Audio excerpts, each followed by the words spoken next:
Yo, yo, yo. Welcome to NS9 Live. I'm your host, Anthony DiNardo. With me, we got Jim. We got Jim. What's up, Jim? What's going on?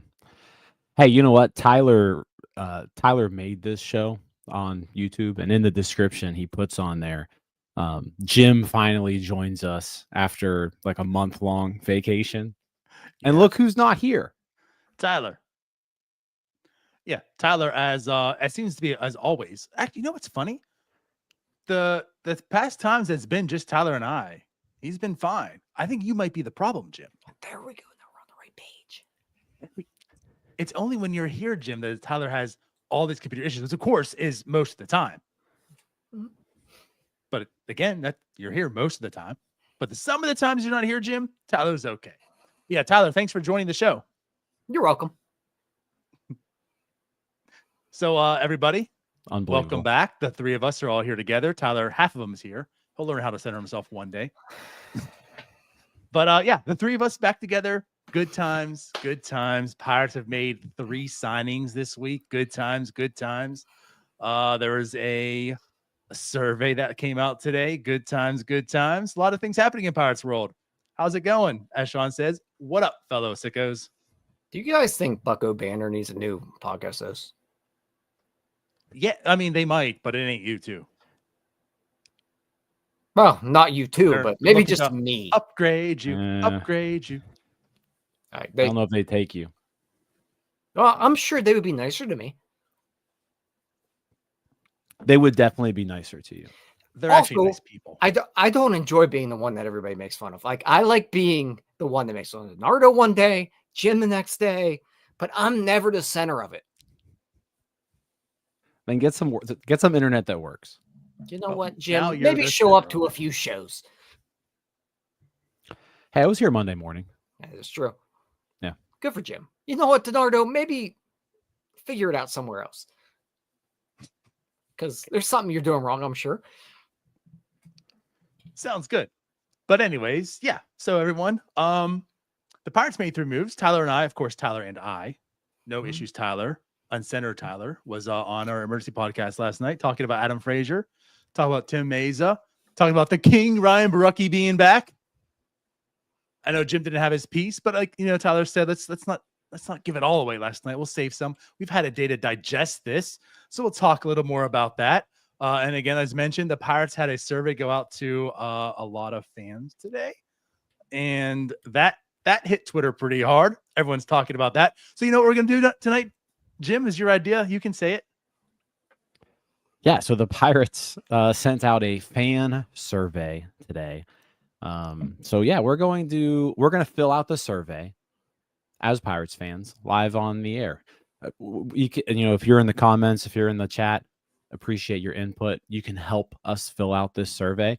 It shouldn't take very long. I think there's only a few questions on there, but it'll give us some stuff to talk about. It'll raise some questions and how we feel. Apparently, this survey is almost entirely like about the on-field product too, which I feel like the Pirates don't really put out surveys like that too often because I think they'd know what would happen in a survey like that. But that's what this survey is. So we're gonna have some fun with it tonight. Yeah, we're gonna give them very good feedback that hopefully they listen to. Much like the way we think tank some questions to ask for Pirates Fest. We're going to come together and answer these questions together. And we'll get some help right from the chat as well. So you guys can certainly send over your piece, which I'm sure Pirates fans, they never hold back. But yeah, so I'll tell you what, though, before we go, of course, get any further here, BetOnline is the world's most trusted betting platform and your number one source for online betting in 2025. Whether you're a seasoned fan or a first-time bettor, BetOnline is your ultimate game day companion with the largest selection of odds on everything from football to NBA, college basketball to NHL and UFC. BetOnline is your number one sports betting source for the new year. Every touchdown to three-pointer and hat trick, BetOnline has you covered with odds, stats, and more for every game, every play, and every win. BetOnline, the game starts here. So, guys, like I said, we had about 24 hours now to digest, actually more than 24 hours, truly, to digest these 3 moves. And again, Jim, you didn't really say your piece, but how are we feeling today with Adam Frazier, Tim Mayza, And of course, Ryan Borucki being back. I'll start with Borucki. Tyler didn't want to start with Borucki. He wanted to end with him. I'm happy he's back. I'm happy Ryan Borucki's back. Minor league deal. I was hoping they were going to bring him back on a minor league deal. He showed something in 2023. He was hurt for most of 2024. When he got back, he clearly wasn't as productive as he was the previous season. But hey, if you can bring a lefty into the fray who has shown some success, throughout his career, you're familiar with him. He's familiar with the coaching here. Seems like a good guy. Everybody likes him. You got his cat, Dobby the cat, right? So we get Dobby back. Yeah. So all around, the King's back. Ryan Borucki. I think do we still have Ryan Borucki emoji in the chat? So if you're in the chat, I don't know. We don't yet. I'll say I didn't get a chance to put it up yet, actually. That's DiNardo's fault. But once that's back, we can start using that again. So I'm happy about that one. Tim Mayza, he's a lefty. He's probably better than Joey Wentz. That's kind of my analysis of him. He's had some success in the majors. He's had some failure in the majors. He's a volatile reliever. We'll just kind of see what we get out of him. If he's your number 2 lefty out of the bullpen, I guess you could do worse. That's kind of my thought process on him. Adam Frazier, though, I just don't get it. You guys talked about it a little bit last night. I'm failing to see where he fits on this team. Because, what does Adam Frazier bring to you that Jared Triolo doesn't? I think that's kind of where I'm at. Unless, and I brought this up on Twitter yesterday, unless Ke'Bryan Hayes' back is way worse than what we all think it is, and the Pirates are banking on him missing a lot of time, thus putting Jared Triolo in more of an everyday third base role. That's the only way this makes sense, because otherwise Adam Frazier is just a left-handed hitting Jared Triolo with worse defense and less offensive upside. That's kind of how I'm reading it. So if he's just brought in as another utility player, I don't get it, because I'd much rather see the guys with more upside, Nick York, Billy Cook, those types of guys. Adam Frazier, if Adam Frazier, Jared Triolo, and Ke'Bryan Hayes are all on this roster, it probably means Nick York isn't. That's where we're at right now. Frazier bumps and that's the fair York off question the roster. to set you up. Wouldn't you rather have Nick York than Adam Frazier? I would, 100%. 100%. So it's a weird move. It strikes me as, hey, there's something that's the first thing that popped in my head was there's something wrong. Hayes' back is so bad that they think Triolo is going to get 600 plate appearances, and they need a Jared Triolo replacement. Because if this is a Jared Triolo replacement, then sure, I'd rather have Frazier than Bay. If that's the option. But outside that, I don't see the fit. Man, I still feel like we're giving this team more credit than they really deserve, because I immediately in my brain I fully did agree with you, Jim, that maybe something is seriously wrong with Ke'Bryan Hayes' back. But even if something's seriously wrong with Ke'Bryan Hayes' back, Adam Frazier's not the answer to that. That, it doesn't work. He's not. Absolutely not. Triolo maybe can play every day at third base, and he might give you probably less than, but somewhat similar production as Ke'Bryan Hayes. You still don't have a shortstop. You just signed another second baseman after you acquired every single second baseman known to man. I still don't see where positionally or even roster fit wise, I don't see how this works. Well, it works. I mean, Isaiah Kiner-Falefa is the shortstop, and Nick Gonzalez is the backup shortstop. I think that's pretty much where they're going at this point. I think that's where they're going too, but I also think that's the worst idea they could ever come up with for a shortstop position. I mean, personally, I'd rather have Nick Gonzalez. If this is who they're rolling with, Nick Gonzalez should be your shortstop, and then figure something out for second. But I don't think that's going to happen. But let me just add this there. That's a very solid point, and I guess they can do Nick Gonzalez short, but really, if this is the problem, I mean, you're looking right now. that Triolo, I mean, I don't know if they're going to. I think we're all pretty confident that he can certainly back up shortstop. Like he could be a backup shortstop. He could be this like the actual utility guy. Nick Gonzalez is the shortstop when IKF's not there. I'll put it this way. I feel very Nick Gonzalez confident slides over. Triolo's your second baseman, right? But there is a problem with Frazier. Triolo's your everyday. Like that backup shortstop now is more of a problem because like it is. Then it's Nick Gonzalez. Whoever you want to put it, Nick Gonzalez or Triolo. It's Nick Gonzalez now and Adam Frazier.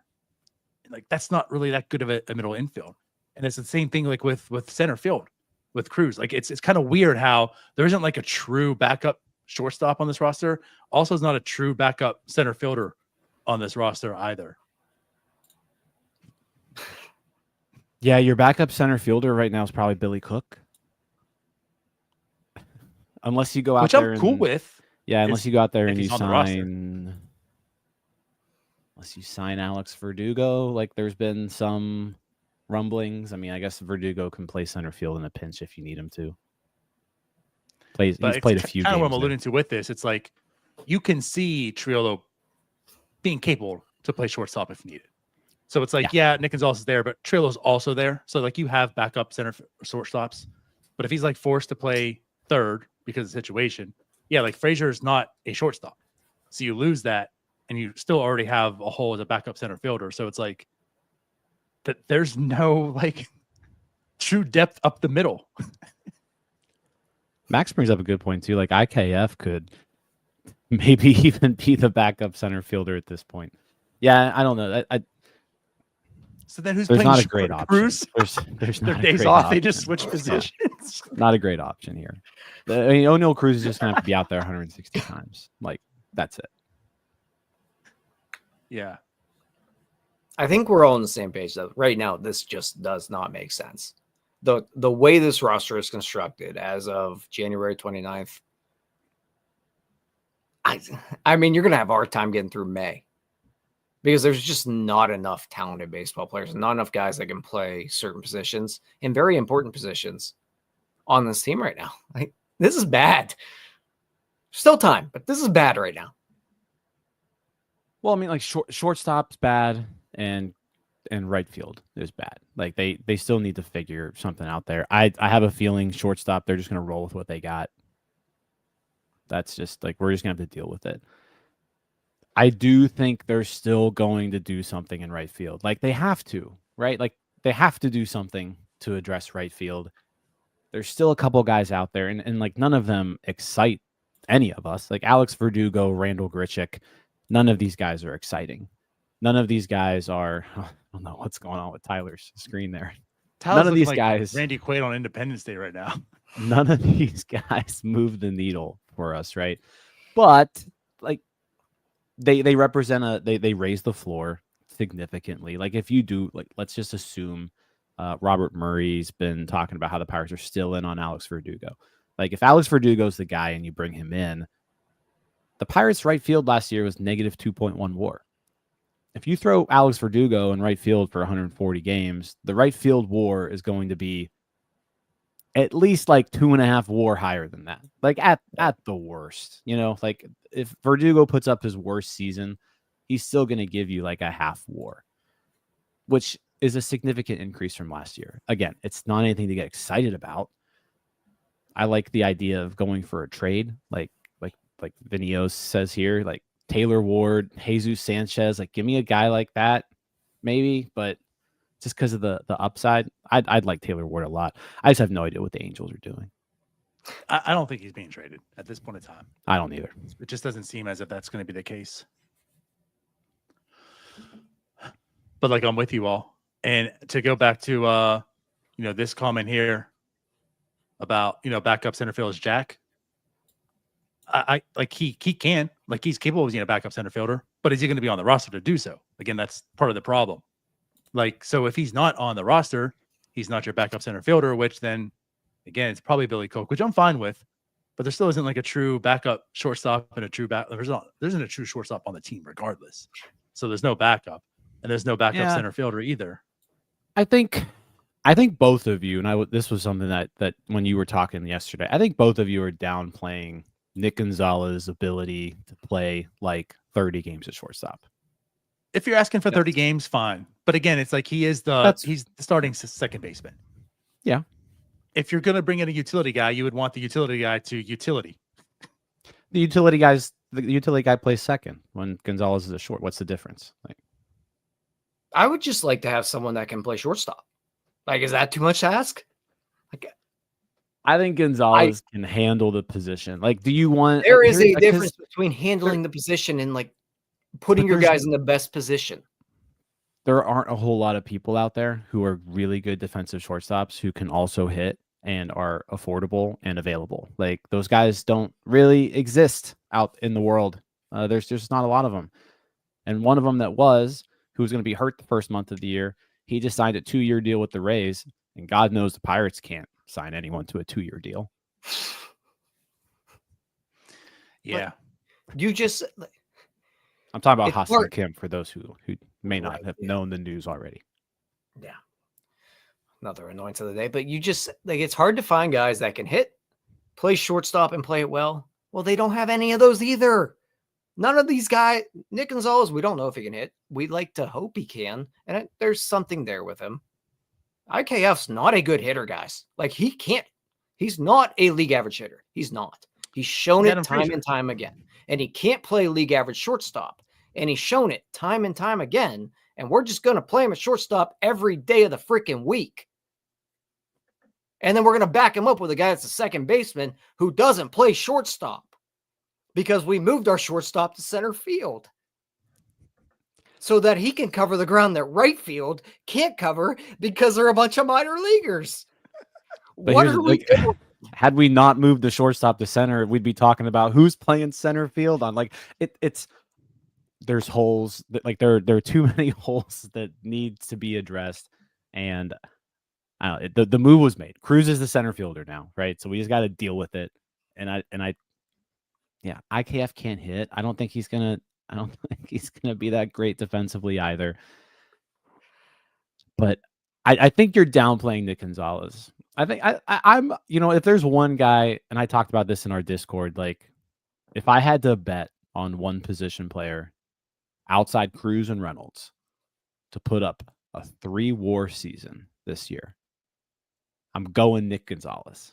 Like, if I had to pick one, and I know this is a low bar, but like, that's my pick. I mean, I think it can happen because also he played good defense on second. Mm-hmm. He was just below a league average hitter. He played good defense. What he did last year was solid. I mean, I don't think that's like a hot take. That's not as bad as your Sawinski last year when you're like, Sawinski's going to be better than Brian Reynolds. That was atrocious. And it showed to be quite atrocious. There's like a 5-WAR difference between the two. But yeah, it's already in the chat. DW says, but like, I don't think, I mean, that's going to be hard to do. I don't think he's going to be a 3-WAR player, but I'm not out here saying like that's not possible for Nick Gonzalez to have. He showed last year he's certainly capable with the bat, and that's what I want to do here. Like I think we're maybe going a little too harsh on IKF. Like, he's capable. He's a major leaguer. It's just, again, like, he doesn't have a great bat. It's more of like, hey, if you're going to be our utility guy, you're here because you have value in your ability to play all these different positions.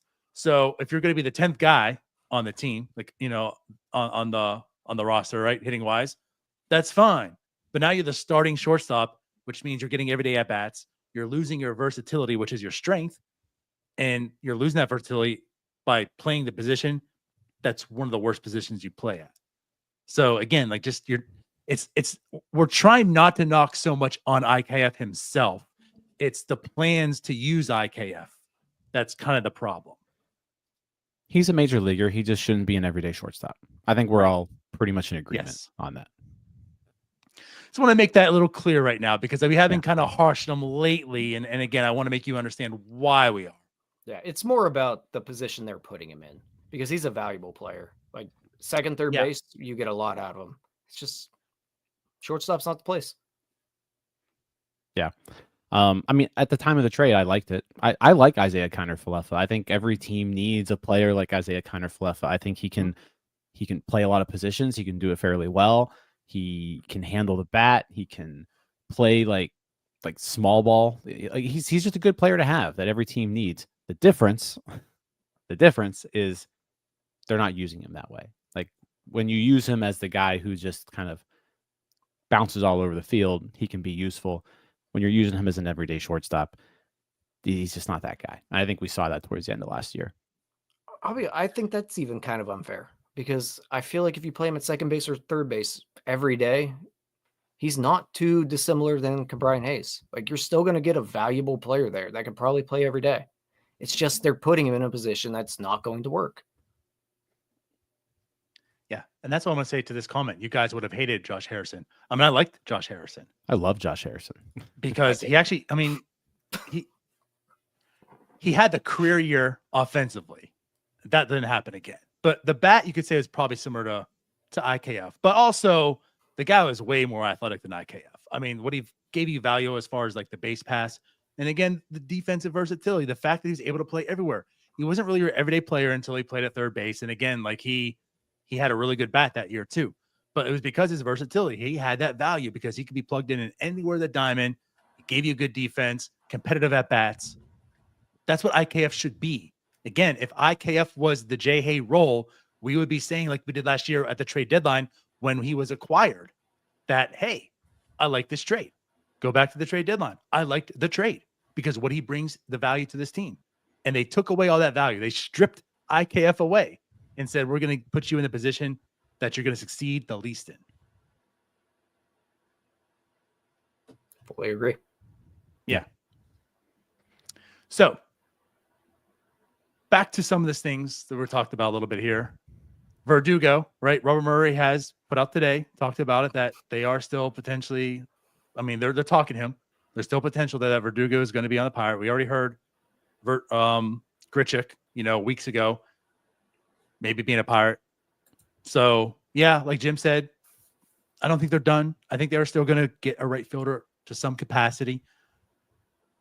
I just don't think it's going to be all that fun and interesting.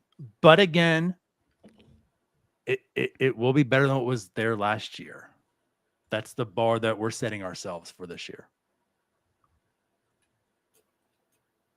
And that's a very low bar to clear. I mean, let's just kind of say it how it is.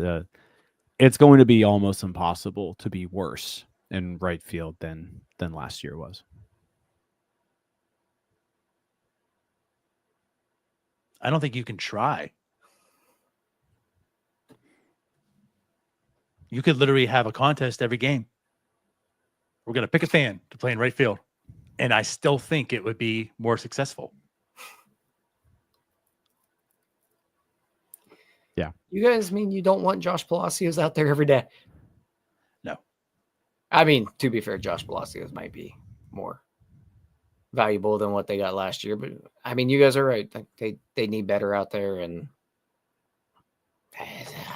I don't know, man. They're in a bad spot right now. We got like 3 weeks till we're in Florida. And well, I guess as far as bad spot goes, like they just have like one or two things they need to address, but they have to address it. Like they can't just let it go. So I like you can live with IKF as shortstop if everything else works out. You can live with a hobbled Brian Hayes / Jared Triolo at third base if everything else works out, because you're going to at least get really good defense there. But like everything else needs to work out. In order for everything else to work out, you got to find someone competent for right field. And right now it's a gigantic hole. They have to address it. And there's still a little bit of time to do it. It's just like free agency wise, the options just aren't exciting. There may be some trades to be made. We'll just have to wait and see. I mean, I know it sucks because it's been 4 months of this offseason, and we've known for 4 months, like, they've got to address this issue. They've got to address this issue. And every week we see other right field candidates come off the board and go to other teams, and they're seemingly affordable, and they're just not involved. I mean, Alex Verdugo is the only guy that we've heard really that the Pirates are involved in.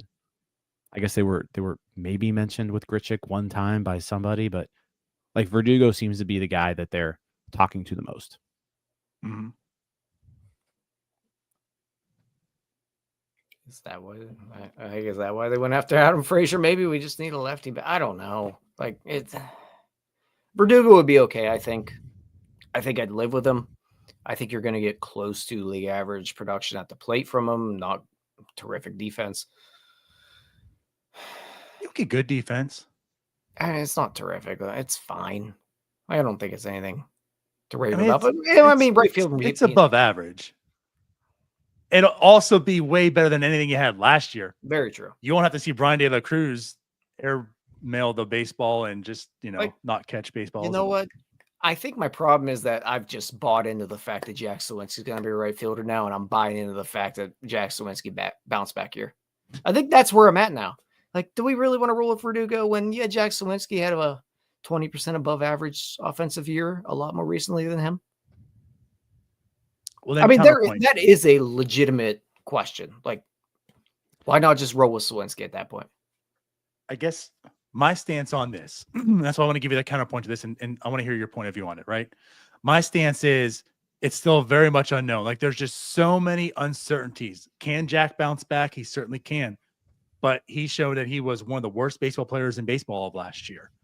Billy Cook, we don't know. I mean, there's maybe a reason he was a 25-year-old prospect that didn't see the majors yet, right? Like Nick York, looks like there's a skill set there, but still been a prospect. You can't really trust him in his first year. That's going to do what you need. So at least Verdugo gives you the floor. Verdugo gives you, okay, there's some unknown commodity here that can play right field. Hey, what if Jack does bounce back? Like, what if Jack is giving what he needs? Well, at least you've had Verdugo this whole time. I mean, if you're going to sign Verdugo, it's going to be a 1-year deal, right? I mean, there's potential of like, hey, you know what? Jack is playing his ass off. Let's trade Verdugo at the deadline. We don't need him. But at least you had that safety net in Verdugo. That is kind of inexpensive, relatively speaking. Still going to be under $90 million by signing him. So, you know what I mean? Like, that's where I'm at with this. Yeah, I think my argument against like handing Jack Suwinski a job right now is like you can't rely on him. You've got to have some sort of safety net there. If Jack Suwinski wants to perform and take that job, then let him. Like I'm more than like I'm rooting for that to happen.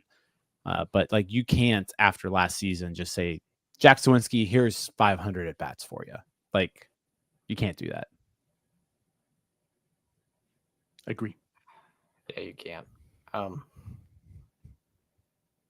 No, you can't. Like plain and simple, you can't. I understand. Like it's just we're almost at that point where seems like the best option. It could be the best option. Like Jack has a higher ceiling than Verdugo. Let me just rephrase this whole situation. If Jack Suwinski is a free agent right now and he is available, are you taking Jack Suwinski or Alex Verdugo to play right field next year? Verdugo. Okay. Yeah, like if you made me pick right now, Verdugo or Suwinski, I'm going Verdugo. I think it's relatively close though.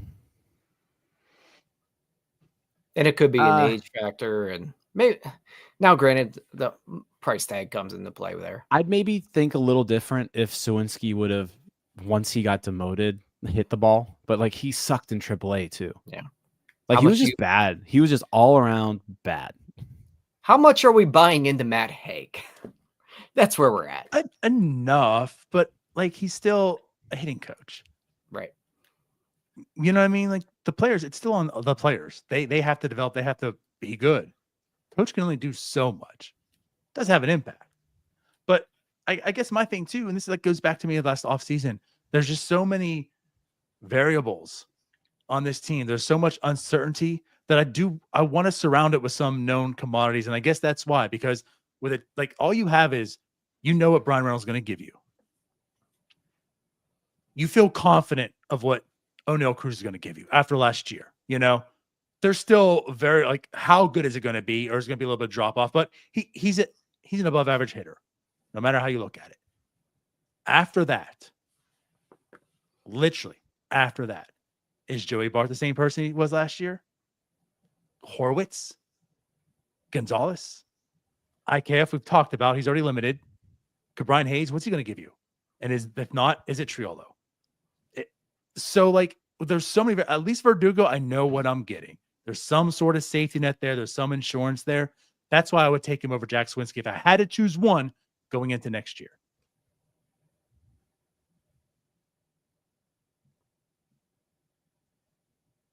Yeah. That's all. That's where I'm at. No, I think it's but fair. Jack certainly has the ceiling. Yeah. And I that's agree. that's what it comes down to. Ceiling versus floor, where are we preferring it? And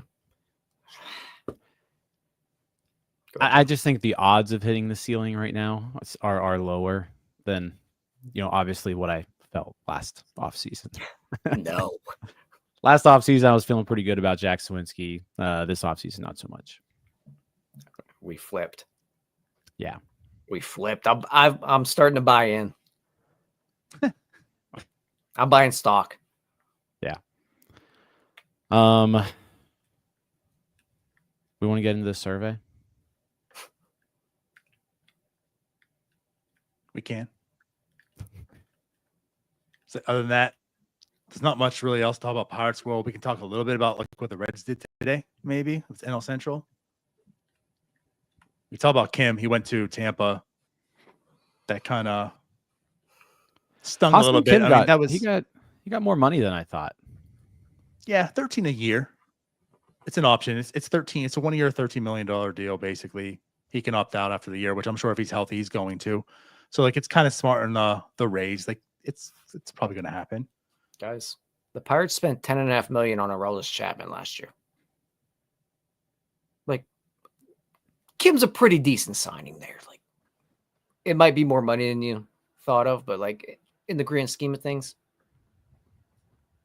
kind of stings to see that one. Well, Kim got 13 this year, 16 next year. If But he he's going picks to up opt the out. option. So, well, I mean, $16 million, he might not opt out. I mean, especially if he's hurt half the year this year, or at least for 2 months. Who knows how he's going to perform? It's a good deal, I think, for Kim, because he gets hit free agency again at 31. At a minute, 30 or 31. I mean, $13 million this year, and he's really only guaranteed to play 5 months, maybe even less. But he would have been someone that, like, I mean, we talked about him early on in the offseason, where like having Kim as short would have made us feel a lot better about where we're going.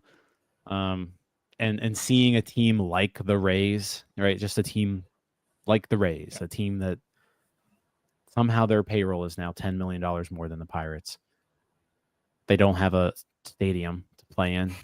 They have a minor league spring training ballpark that holds a capacity of, more fans that even show up to Tampa Bay Rays games. Like Pirates are getting outspent by the Tampa Bay Rays. Yeah.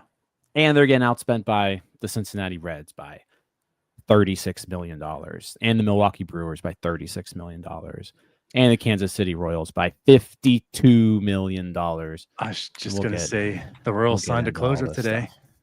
2 years, $22 million with an option. They're at a $129 million payroll. Again, like this is why I have the stance that I have. And this is why we talk about other teams. That's why you look outward at times, not solely inward. When you compare and contrast, you see teams like the Kansas City Royals are spending $129 million. You see what the Reds and Milwaukee Brewers have been doing for how long, right? So it's like there is an ability with them to be able to do that. If this team was able to invest $50 more million in their ball club, like we're here debating if Alex Verdugo or Jack Swinski or whomever, right? Wouldn't it be nice to have like a Santander in this lineup instead and still have $30 million more to work with? Like that's what we're talking about. For the people who want to say like, oh, the Pirates, I like this offseason. They have everything they need. Cool. They could have better. Like, so if you think this is what they need, this is good enough, then maybe do better because you can. So that's what we talk about. Are you truly putting yourself in the best possible position entering the season that you can possibly do? And I look at it and say, the answer is no.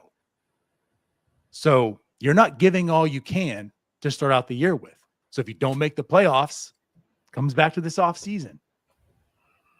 Anyways, I digress. I know we go left a lot of bit here. Just again, it's why it's so frustrating because just like we talked about, they are so close. They're basically a 500 team, but you don't need to be a 500 team this year. You need to be a playoff team this year. Do it. Just do it. Well, like Max said, I mean, it's different because, again, you've got Paul Skeens, and you only have him for a limited amount of time. The best pitcher in the world. Like, just if you're not going to go for it now, then like, what's the point of even having a team? Like, what's the point of existing if you're going to have the best pitcher in the world and you're not going to just go all in to win? Like, what's the point? What's the point of, like, if you're Bob Nutting and you own a sports franchise, like, obviously it's a good investment, all that stuff, but there's plenty of good investments out there.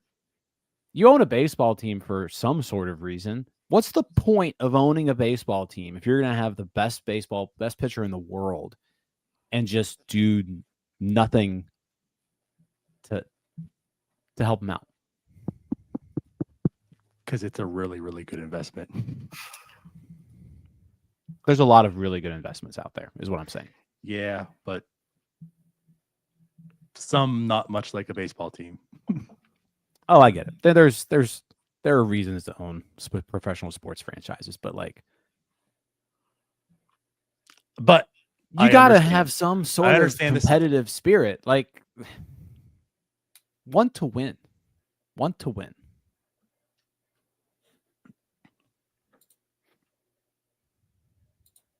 I couldn't say it better than you guys just did. Like, there's nothing more to add to that. Yeah.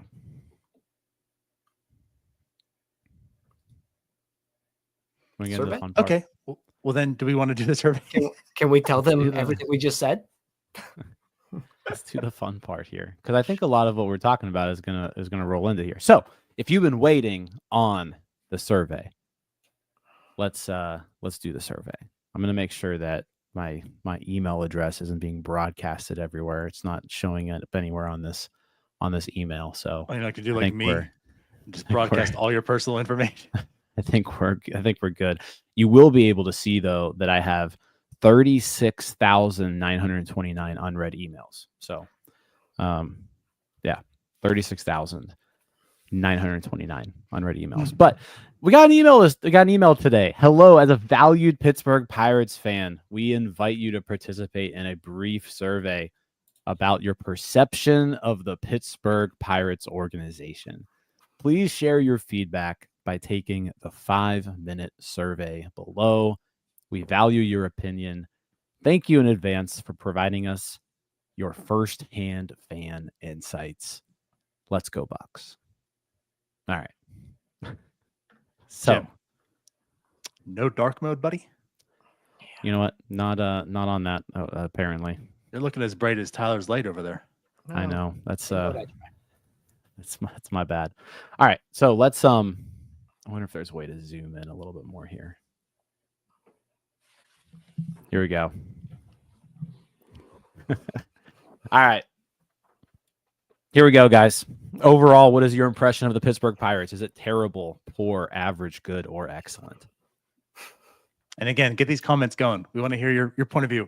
We're going to do this all together. But we're collectively filling out the fan survey. Yeah. I mean,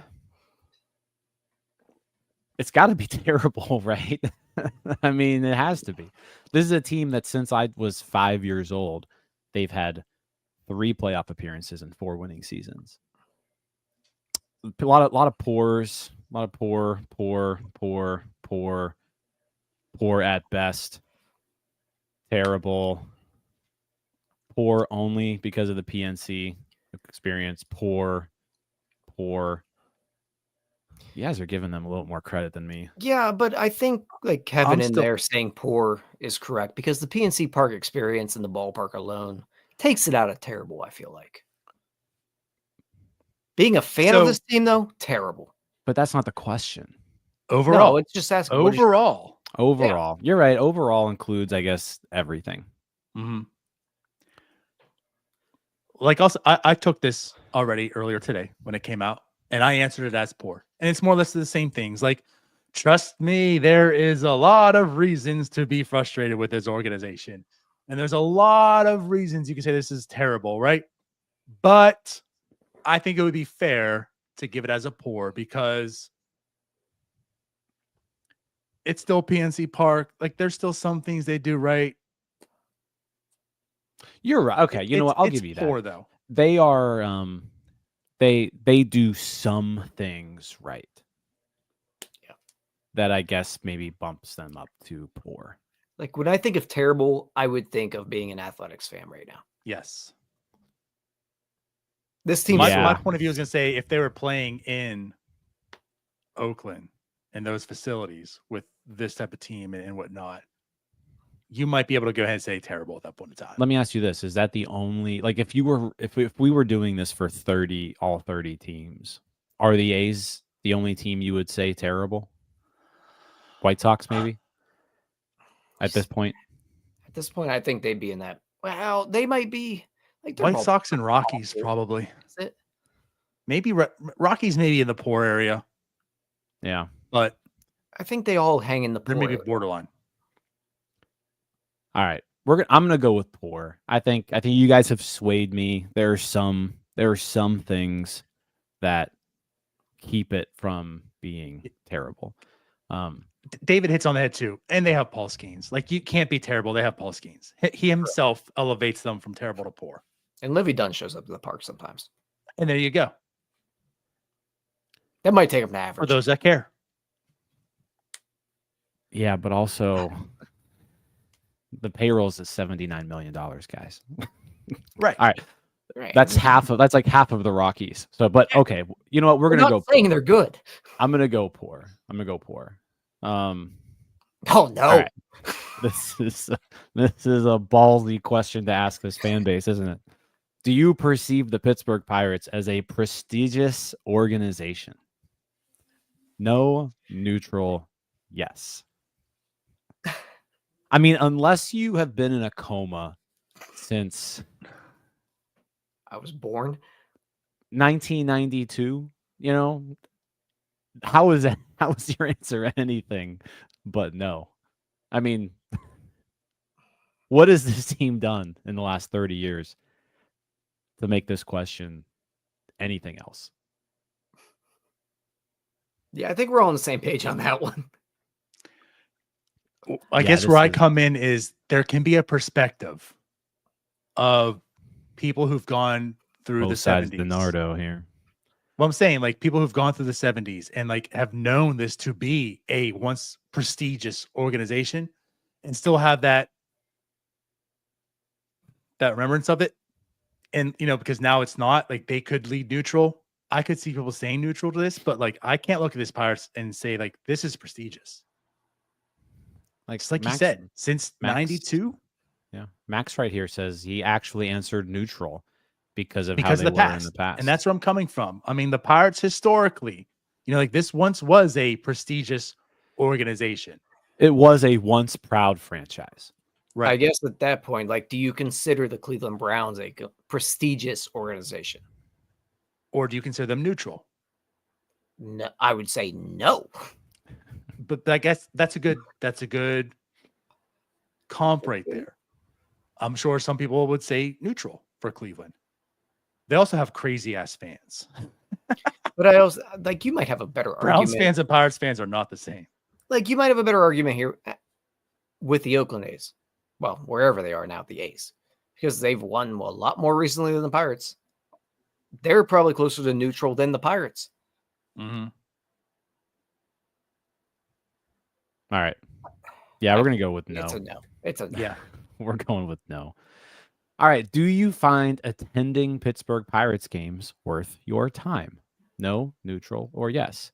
I think this is the one where I'm going to answer positively from a personal experience. I just enjoy watching baseball games. The Pittsburgh Pirates are my favorite team. It's fun to be outside in the summer and just have a cold beer and watch baseball and cheer on the Pirates. So like, yes, I'm going to say yes here. Absolutely. Yeah, so I think the way they worded is interesting because worth your time to me, I would say yes. Like if you say, like, is it enjoyable? Not always. I'd probably lean more neutral. Something in that stratosphere, I'd probably go neutral. But in general, is it worth my time? Yeah, I mean, it's a beautiful ballpark. Prices aren't outrageous there. They got the Renegade dog. Like, there's enough. The Renegade dog. Yeah, I can't say anything other than yes. It's an event. It's a good experience. Maybe it's also just because, going back to the last question, as Pirates fans, we're kind of conditioned that you're really not going there for the product on the field. You're going there for the experience. So therefore, I go to PNC Park and I have a great time. Anytime I go back home, absolutely plan it around Pirates games if we're doing something or not, because I want to go there and I want to have fun and experience. So absolutely yes for me. Yeah. I'm gonna say there was one. There has been a Pirates game that wasn't worth my time, and that was when I was at Wrigley Field one time, and the Cubs jumped out to like an 18-0 lead in the second inning. And I left in the second inning of that game. I'm not ashamed to admit it was the second inning. I left and I went to meet up with some friends at the bar outside the park. I think the final score was like 22-0 or 21-0, somewhere in that range. Yeah, that was not worth my time. But overall, the Pirates are worth my time. I also assume that means at PNC Park, but anyways. Yeah, that too. All right. Would you imagine yourself, a friend, or a family member being proud to work for the Pittsburgh Pirates? Okay. Definitely not, probably not, might or might not, probably yes, definitely yes. This is an interesting question, and I'd like to hear your thoughts on it before I give mine, but I'd like you all to go. You or me, DiNardo? All right, I'll go. I say probably yes. The reason I do that is because it probably defines the role you're in. So, like, if you're the niece or nephew of Ben Cherington, you might tuck your head down when you're in public or in school or whatever, right? Amongst Pirate fans, because they're like, oh, great, it's your uncle. Do something. So like, and that's a small part of it. But like, honestly, like if I'm trying to do, like, if I'm in whatever it might be, video production, whatever, content creation, and I'm working for the Pirates, I mean, that's the top of the top. You're working for a professional organization. Doesn't matter if it's the Pirates, the Dodgers, the Cardinals, whomever. You're working for Major League Baseball. You absolutely should be proud. Who cares that it's the Pirates? I'm at the top of my level, more or less, most likely. So, yeah, you should be proud. Hey, you know what? My guy runs communications, the Pittsburgh Pirates, for an MLB team. That's awesome. Yeah, so I think everything that DiNardo just said is completely correct. My thing here is that I don't have anybody in my family that would be smart enough to be able to be at the top of this organization. So I can't really be embarrassed by them. So I'd probably go might or might not, just because there is that slight chance that they do have an important role. And I would be embarrassed of them. Because if they had anything to do with this team, it wouldn't be a good thing at this point. I would go might or might not, just because of it would depend on what they're doing there. And if it's ran the way it currently is, no, I'm not proud of them. I will crap talk them every single Thanksgiving and tell them they're terrible at their job. I just want to make a comment real quick before you go, Jim. Matt P says nobody graduates from college and says I want to work for the Pirates, though. Yeah, they do. I got a problem with all those people in that mindset. Change your mindset. Change your mindset. People want grinders. You don't turn down opportunities because they're the Pirates. But anyways, I digress. There's only 30 of them. Like, obviously, you'd be proud of someone you knew worked for a more major league organization. if I'm coming out of college, I want to work for MLB. If I'm coming out of college and MLB's knocking on my door, I don't care who you are. You're coming to college, you're probably working for single A somewhere. You're going to Fresno, California. So, yeah, you're getting the Pirates calling you out of college. You damn well be better saying yes. Go ahead, Jim. Sorry, yeah, so I'm going to answer this question. So, I mean, the listeners may or may not know this, but I majored in sports administration in college. Like, I went to school to work in sports. Like, that was the degree. I didn't ultimately end up working in sports because, you know, the money is kind of shit, and I didn't really feel like it. So I did something else.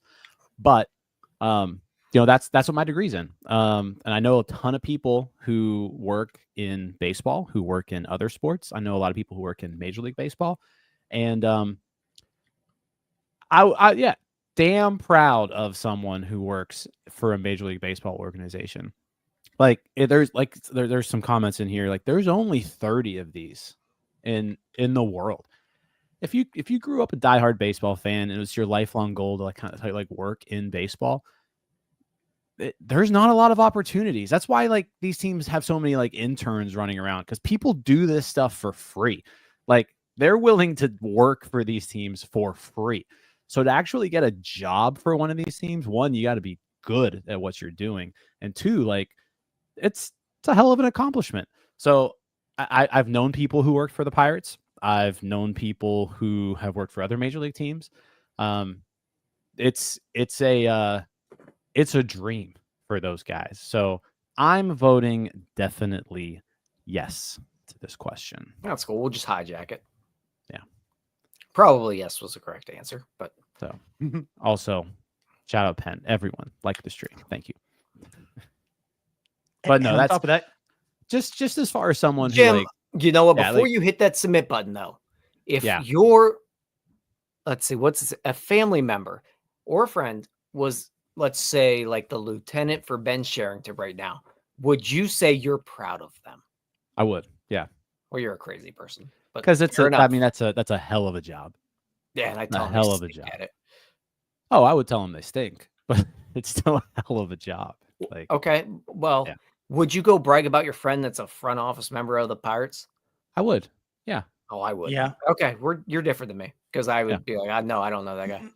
Like, again, regardless of how we think these guys are doing, like how some of the decisions that are being made, like having the position that they're in is a pretty good accomplishment. Oh, it definitely is. It's just that I probably wouldn't brag about it at this point. One day I might. It's still a bragging point to me. Definitely. My friend's the assistant GM for the Pittsburgh Pirates. You damn well better know I'm telling everybody. Yeah, I'm a definitely yes. Guess what I know? Because my friend's the assistant GM at the Pirates. I just read the Shout out to Penn. Penn paid $2 to let all of you know that February 8th is Ian Snell meet and greet in Altoona. Shout out. If that's actually a real thing, that's pretty awesome. I'm not gonna lie. I think when Ian Snell was an Altoona, a member of the Altoona Curve, he was still Ian Akendo at that point in time. So look at that brain. Overall, do the Pittsburgh Pirates make you feel satisfied as a fan? I think this is a pretty easy question to answer, but it's no, sometimes, or yes. No. It's a hard no for me, dog. I gotta say, I don't feel a ton of satisfaction being a fan of the Pirates. It's mostly anguish and just pain. yeah. It's anguish and pain and whatever other Pittsburgh you want to Company come up logo with. right now. Pain. Yeah, I don't know. I can't believe they're letting us do this. Yeah, I guess they would like there are moments where I feel satisfied, like in specific like games, like if there's like a walk-off hit or something like that, like that specific game, I'm satisfied with the outcome. But overall, that's the question here. It's a no for me. Yeah. Yeah, we're good. Don't need to add any more. Just Ooh, all right. be Would you satisfying. recommend Winning. Would you recommend attending a Pittsburgh Pirates game to a family member, a friend, or an acquaintance? Definitely not. Probably not. Might or might not. Probably yes. Definitely yes. So I'll go ahead and go here. I would actually probably say definitely yes. Because if I'm recommending it to someone, like you're going to go see a beautiful ballpark, you're going to a professional baseball game. It's enjoyable if you are a baseball fan, if you're not a baseball fan, there's not a better place to see a game than PNC Park. That part they've done well. So I would say definitely yes to this. Just don't watch the game. And I guess I went probably yes, because I don't really like talking in absolutes unless it's absolutely absolute. So that's why I go with probably yes, because I would absolutely recommend it, but it's not for everybody. And I certainly know that for a lot of people going to Pirates fans, there's a lot of things you can do for entertainment. But again, that's a thing I would like to do. I enjoy it. So yeah, but I'm probably not recommending it to every single person because, it's not going to be many people's, not everyone's thing. So that's why I say probably yes. I kind of tend to agree with you there, but I'm going to say definitely yes. I'm going to even recommend it to the people who wouldn't like it just because I likely am not that big of a fan of that person because, if they don't like baseball, then like, why am I talking to you? Like, just go to the baseball game, be miserable, and then, the next day you can tell me how much of a bad time you had, and I can just say like, haha, I got you. So I'm saying definitely yes. No, it makes sense why he tells people to go to Louisville basketball games. I really thought you're going the route as I'm going to recommend it because I'm going to sway them. You know what? It's not the thing, but you need to see this gorgeous PNC Park. I'm going to turn you. No. A-hole Jim was like, I am going to reach out to all of my enemies and place this upon you. I would recommend Pirates games to my friends, and I would recommend Pirates games to my enemies. Yes. There you go. All right. To what extent do you agree with the following statements? The Pittsburgh Pirates are committed to the greater Pittsburgh community. Strongly disagree, somewhat disagree, neither agree nor disagree, somewhat agree, or strongly agree.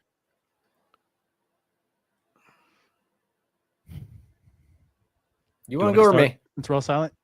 You can go. Going back to my thinking about the absolutes, I did somewhat agree because I don't know the inner workings of it to truly say I strongly agree. The perception is, they do some really good stuff around the Pittsburgh community, especially the Pirates charities. They're around. They're heard. I feel like you hear that more than the product on the field. So that's why I'm going with somewhat agree, but I can't really give it a strongly agree. So I'm in between here. I'm in between somewhat disagree and neither agree or disagree. And it is because of the Pirates charities. They do a lot of really good things, but at the same time, this team is just added hardly anything to this community. In the grand scheme of things, like of a baseball standpoint of what they've added to Pittsburgh, they've added misery. So I lean more negative on it. I'll probably just finish with the neither agree nor disagree because the things they do off the field are probably more important than the things they do on the field. So I'll stay middle ground there. Yeah, I'm a little torn here because yes, Pirates Charities does some really good things. At the same time, they're not really being good members of the community when you are operating on people's tax money and using it to just put out a crappy product for people. At the end of the day, they're there to the Pittsburgh Pirates exist as an entertainment option for the people of Pittsburgh. That's their number one job. There are other things that they do, and that's what Pirates charities are there, and they do great things. But the reason for the Pittsburgh Pirates existing is to bring enjoyment to the people of Pittsburgh. That's it. That's why we have sports. That's why we have entertainment. And they are doing a really terrible job at providing good, solid entertainment to the people of Pittsburgh. So, like, how do you weigh that? Like, yeah, there's some good, but ultimately they are failing in their mission of being a viable form of entertainment for the Pittsburgh community. So I think I'm gonna say somewhat disagree here. I'm okay with that. Because again, there's some stuff that they do good, but overall, the Pirates have not been good for the Pittsburgh community as a whole. Like, they haven't helped much with city morale. They haven't brought a ton of they're using taxpayer dollars to fund their rent that they put a crappy product in. Like, yeah, I'm gonna go ahead and say somewhat disagree. I think that's fair. That's a respectable perspective, actually. Yeah, I like that. I guess that brings me down to the neither agree nor disagree after you saying that. Yeah. And that brings me down to the somewhat disagree. All right. To what extent do you agree with the following statement? Ooh boy. The Pittsburgh Pirates as an organization care about building a winning team. Strongly disagree, somewhat disagree, neither agree nor disagree, somewhat agree, strongly agree. Man, I'm more curious about how many answers above strongly disagree they get. This is a question. Yeah, I mean, I think there are certainly people within the organization that care deeply about winning. Like, there are employees of the Pittsburgh Pirates where they want to win. Like, I know that for a fact. I think where my issue is, and this kind of ties back to when we had Steven Nesbitt on last year, like it comes from the top. And I don't think the very tippy top of this organization cares all that much about building a winning team. Like, I don't think that's their number one priority, or we would see them having equal payrolls to the Brewers and Reds and Royals. Like, that's the way that you show me that you care about building a winning team is that you start acting like you do. And the Pirates haven't acted like they care about building a winning team for decades. I'm sure there are plenty of people in the organization who care deeply and all that, but the very top doesn't, or we would be seeing different behavior. The fact that we can't sniff $100 million payroll shows me that the answer to this question is that they don't care. Kind of stole what I was going to say. Yeah, like there is a majority, I feel, in this organization that absolutely cares about building a winning team. Because go back to that other question, are you proud to work here? There's 30 businesses. That's it. If you're in one of these, you're in the creme de la creme. You're in a good spot. You want that job. And if it's not going to be here, you want a job somewhere else. Because if you're not winning, teams and organizations aren't going to want you. And then you find yourself not in one of these 30 businesses anymore. So there's a lot of people that care about their jobs and their careers. Therefore, they care about winning. And they're going to do the best of their abilities. The issue is, like Jim says, it all starts from the top.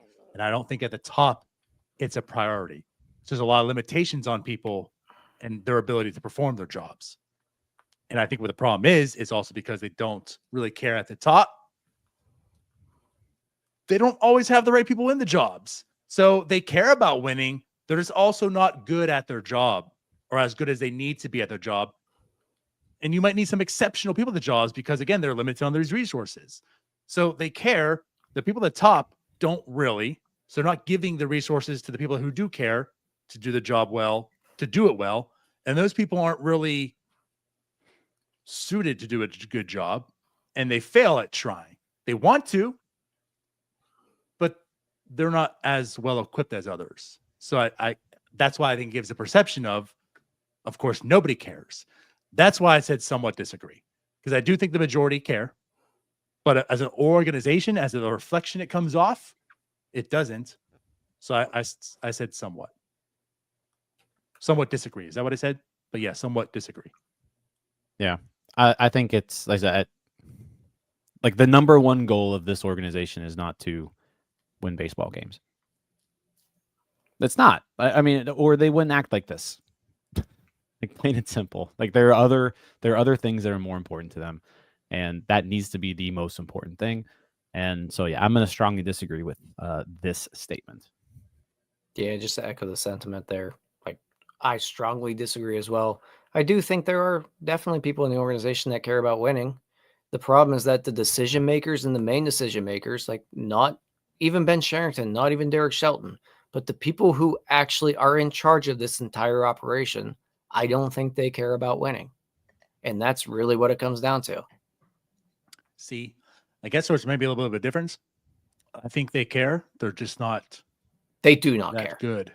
They do not care. The main people at the top do not care, or else they would do something.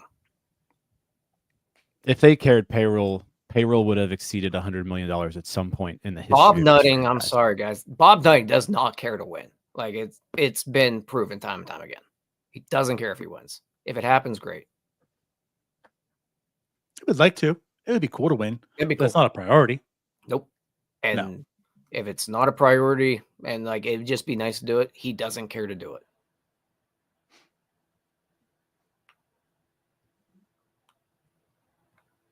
Strongly.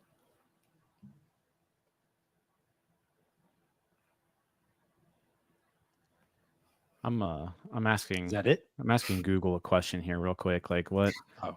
what is $80 million in today's money worth in like 2015?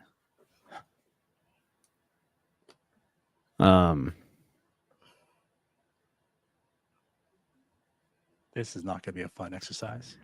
Well, I'm just curious because like how has payroll, like inflation's, we've been hearing all this stuff about inflation, right?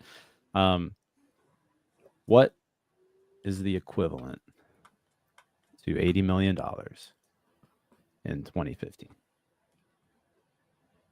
I'm not good at asking this question. Apparently, it's not really giving me a good answer. But it's significantly like $80 million in today's money is like what, $50 million in 2015, maybe $55 million in 2015. Like that would be my guess. So like the Pirates payroll in 2015 was $95 million, $95 million, somewhere in that area. It was significantly higher. Okay, here we go. So inflation calculator, $73.5 million. I don't feel like that's right. Too. You know what? You also have to consider baseball inflation.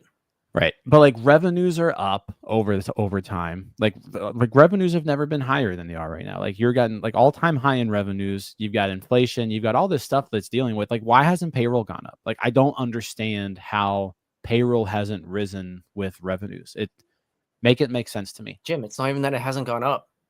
It's gone down significantly. Like there were multiple years they spent hardly anything.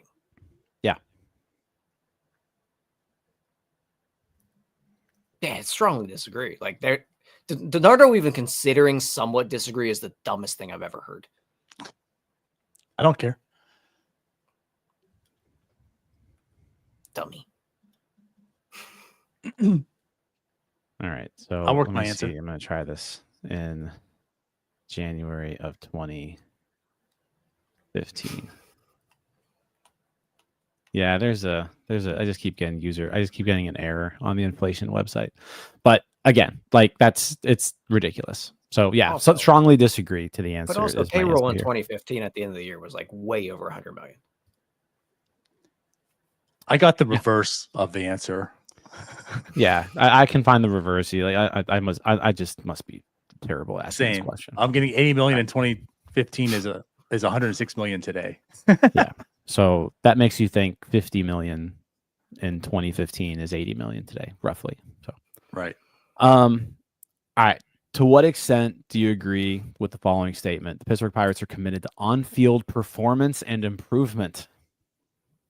Strongly disagree, somewhat disagree, neither agree nor disagree, somewhat agree, strongly agree.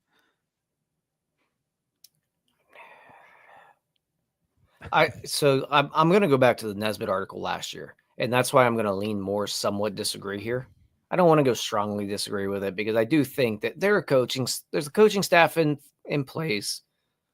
The minor league organization, like they are committed to on-field performance. Is the entire organization committed to it? I don't know if it's the way that it should be, but I would probably lean more somewhat disagree. I could be talked into neither agree nor disagree, but it's definitely not a positive answer from me. You literally used my work to get your answer for this question, which was the same question as the one before.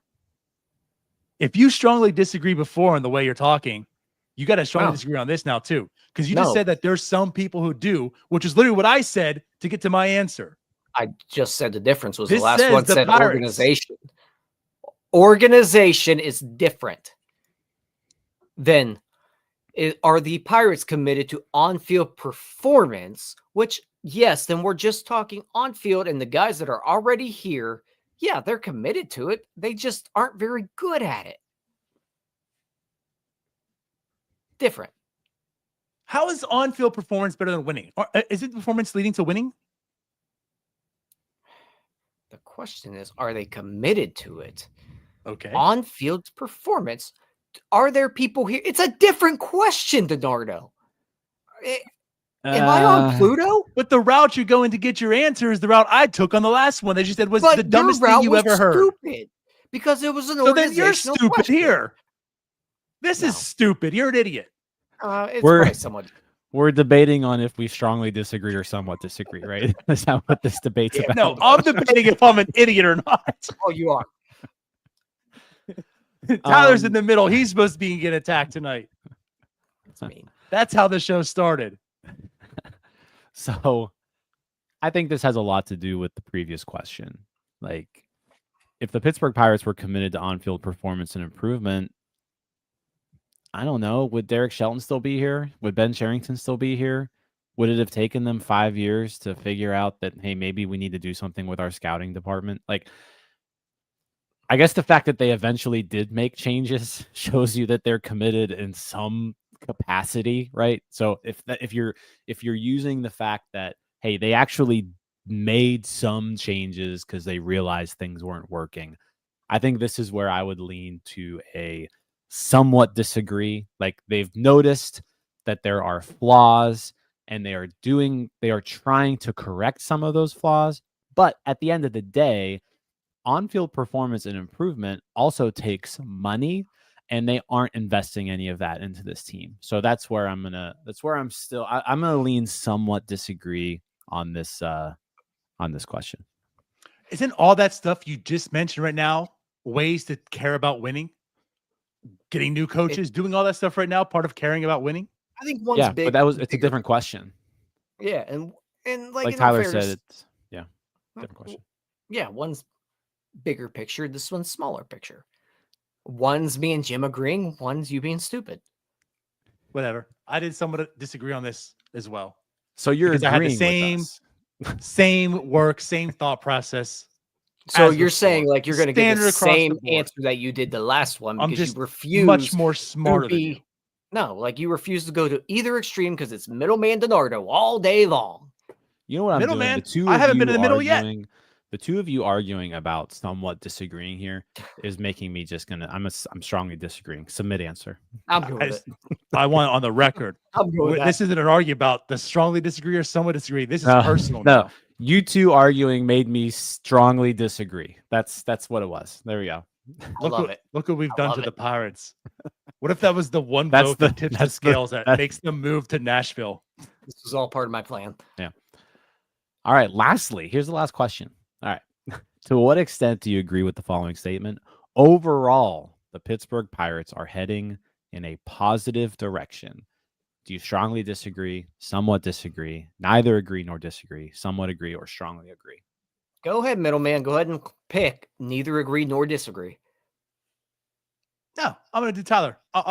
I want to hear your point of view, so I want to hear what you would say. No, I went first last time. It's your You're not calling middleman DiNardo. I'm going to throw it right back at you, Tyler. Your famous quote. Well, I'm going to throw this at you. I want to hear what you would say about this. I want your point of view. No, I Go went ahead, Tyler. first last time. Let me hear yours first. Okay, that's fine. I would say somewhat disagree. And the only reason I say somewhat disagree is because Paul Skeens exists in this organization. So, like, there's some sort of positive steps here because Paul Skeens is a human being who wears a P on his hat. If he didn't exist, it'd be a strongly disagree all day. There's also O'Neal Cruz. There's Brian Reynolds. Like, there are some things here that still interest you a little bit. Do I think they're heading in a positive direction? Like, no, but they're taking baby steps, kind of. There are enough things here to not fully make me say that they're going backwards. Like, they should be better this year, but it's not good enough. So, somewhat disagree. DiNardo, your rebuttal? Yeah, this is what I'm a little torn on because what Tyler said is true, but I think our biggest problem is they're not there as quickly as they should be. They're heading. These steps are baby steps. They're heading there, but like they're not all the answers to the last question, the question before, whether it was strongly disagree or somewhat disagree, is leading up to this. And that's why I somewhat disagree as well, because technically speaking, are they heading to a positive direction? Sure, but like, is that going to come into fruition in 2028? They need to do better. They need to do better. Like, this shouldn't be a question, are they heading into a positive direction? Like, this question should be, do you see this as a playoff team this year? You know what I mean? Like, that's the problem. We're debating if it's a positive direction still in 2025. So that's why I strongly disagree, or somewhat disagree as well. Weird. So the rebuttal. So the way this question is worded, right? A positive direction just means you are getting better. There's no, whether you're getting 1% better or 20% better, you're still technically getting better, right? So like if you just read the question and you answer the question and you think that the Pirates are in a position to win more than 76 games this year, then you have to somewhat agree with the statement just by definition. Now, is that enough? I think we can all agree that just moving in a positive direction isn't enough. Like, you can't just be moving in a slight positive direction when you've got Paul Skeens on your team for a limited amount of time. So I think to this, I'm answering somewhat agree, but like I don't feel good about it. Like I feel icky with that answer. Bernardo, I know we had our little disagreement there, but like, how did Jim just hijack this and answer his own? Like, well, it's my survey. This is my email. We're supposed to do this as a team. We're doing it as a team. I got your input. Yeah, but like, if you're answering the question as it's stated, do you think the Pirates are going to win more than 76 games? Yes or no? I don't know. I don't. It's not an I don't know answer. It's a yes or no. Do you think that they're going to? I don't know. So you don't think anything? Technically speaking, as you're saying, Jim, like I get what you're saying, but technically speaking, by definition, positive means constructive, optimistic, or confident. So again, like you're saying, if they're 1%, it's a positive, and like technically that also is a way you could define it. But also, do you think it's constructive? Are you optimistic, and are you confident in that direction? I am confident this team will win more than 76 games. Yeah, but you're also ignoring the NL Central inflation here. Like, the rest of the league got better. I'm not like ignoring if the Pirates are winning 77 games this year, I'm confident this team's winning more than 76 games. I'm actually not. Jolly Roger report says the survey has us in shambles. We're pulling up the Webster's dictionary. Like, absolutely. Could I see him winning? And again, it's getting personal with us right now. Grime right here. He's basically Charrington. He takes your input but doesn't care and does what he wants.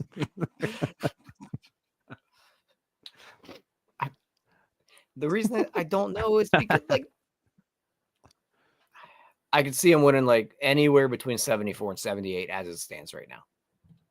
See, I'm leaning a little. Again, I think this team. I think this team's roughly a 500 team, give or take a few games. Literally 74 to 78 wins. That's roughly 500. Give or take, 500 would be 81. Roughly of that is still 4 games under. Yeah, roughly 500 would be 78 to 84. 78 to 81 is roughly close. Yeah, but you didn't say that. And you were below that. Yeah. Oh, you said they could win roughly. They could be roughly 500. 78 wins, which is my stealing, is close to 81. God, why are we arguing about definitions? All right, let me bring up Webster's dictionary to find out what roughly means. All right, here's the deal. I'm going to take some of your input and I'm going to change it to neither agree nor disagree. How about that?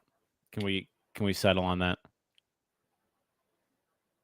Yeah, I can settle on that. I can live with that. There we go. See? Compromise. All right. Thank you for completing this survey. Your response has been recorded. I think this took 40 minutes. This is that was fun though. That was kind of fun. Welcome to Every Night on PlayStation with us. Oh God. Oh, I'm supposed to play in 4 minutes because we did this damn survey. No, that was a good survey. Hopefully, I mean, I can't imagine. I don't know what's going to come out of that. I mean, I worked for a company and they put out surveys from time to time, and we get the data back, and we hopefully, make changes of it. So who knows what's going to happen? I highly doubt that's happening here. I think they're just. This is the first time they've sent something like this out that I can remember. I've gotten like ballpark experience surveys, but in terms of like the on-field product, I can't remember something like that before. This was very interesting.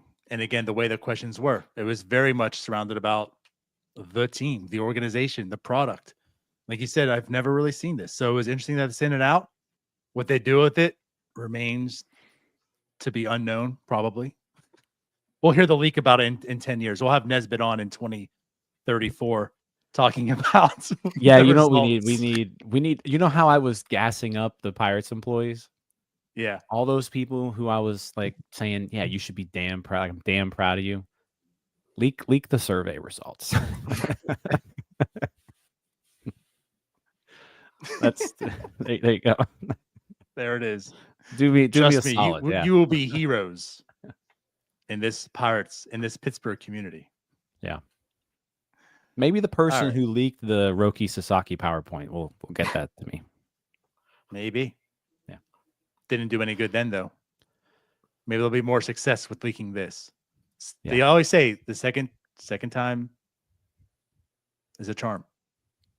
No, I don't think they've ever said that. They have. I strongly agree they have.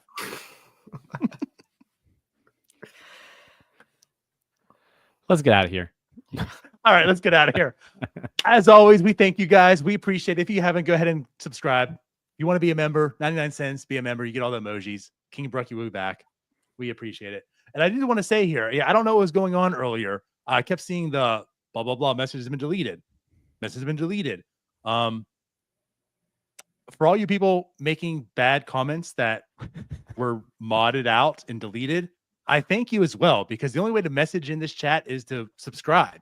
And we gained 12 subscribers on this chat, on this show, for those people to go ahead and write those rude and crude comments, whatever they were, because I wasn't able to see them. So I thank you people as well. Thank you for subscribing and being removed from our community. So we appreciate you as well. It's probably just my dad or something. Yeah. It was Cody. All right. We'll be back again. Sicko Sound Off Friday, 8 o'clock. And of course, if you want your chance to be on there, go ahead and get in our Discord.